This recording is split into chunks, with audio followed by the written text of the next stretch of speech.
మా మిత్రులు చిరువిలాసులు సహచరులు వారి యొక్క సూచనలు సలహాలతో పాటుగా ముఖ్యంగా ప్రజాభిప్రాయాన్ని గమనించండి.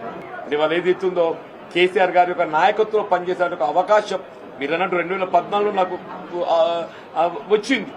అయినా కానీ పొలిటికల్ కమిట్మెంట్ తోని నేను కాంగ్రెస్ లో కొనసాగింది.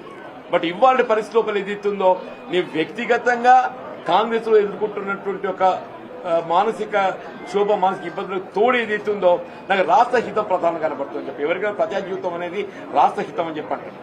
ఆ రాష్ట్ర హితము ముఖ్యంగా రైతాంగం, రైతు కూలీలు, నిరుపేద వర్గాలు, దళితులు, బలహీన వర్గాలు, ఆడబిడ్డలు అని చెప్పంటూ నేను విద్యార్థి లోకం అని చెప్పండి నిర్ణయాగమం ఏదైతుందో కోర్టు వీళ్ళ ఫీజు రియంబర్స్మెంట్ ఏదైతుందో రాష్ట్రంలో చెల్లింపు చేయలేకపోతుంది కాబట్టి మీరు తల్లిదండ్రుల దగ్గర ఫీజు వసూలు చేసుకోవచ్చని చెప్పాను. ఎంతకంటే మోస్ట్ అన్ఫార్చునేట్ థింగ్ ఏముందని చెప్పంటారు.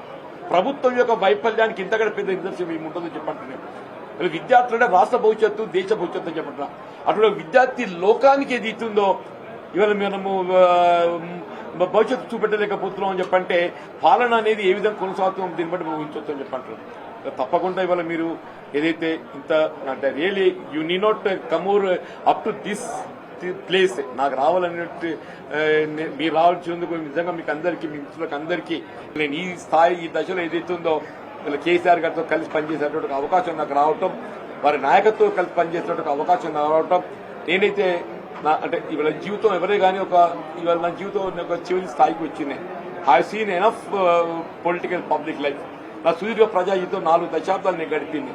ఉంటే ఇంకో ఒక ఎన్నిక చూస్తే కావచ్చు, దేవుడు దయతలిస్తే ఎట్టుటో చెప్పలేని చెప్పండి. కానీ ఇది ఉందో నా శేష జీవితం ప్రజా జీవితాన్ని పాటుపడటానికి కొరకు ఏది ఉందో కేసీఆర్ గారి నాయకత్వంలో పనిచేయడానికి మీరు నాకు అవకాశం కల్పిస్తున్నందుకు, వారి సూచనకు అనుగుణంగా మీరు ముందుకు వచ్చినందుకు మీకు హృదయపూర్వక ధన్యవాదాలు చెప్తున్నా. నెమరు వేసుకోవడానికి కొరకు అని చెప్పి అంటారు. మా పాత సాన్నిహిత్య భర్త నెమరు వేసుకోవడానికి కొరకు వారికి కలవాలని కోరుతున్నా. అంతే తప్ప ఏదైతే పార్టీలో చేరడం అనేది నేను ఆల్రెడీ ఎక్స్ప్రెస్డ్ పార్టీలో బీఆర్ఎస్ చేరుతున్నా అని చెప్పని నేను ఆల్రెడీ ఎక్స్ప్రెస్ అని చెప్పాను.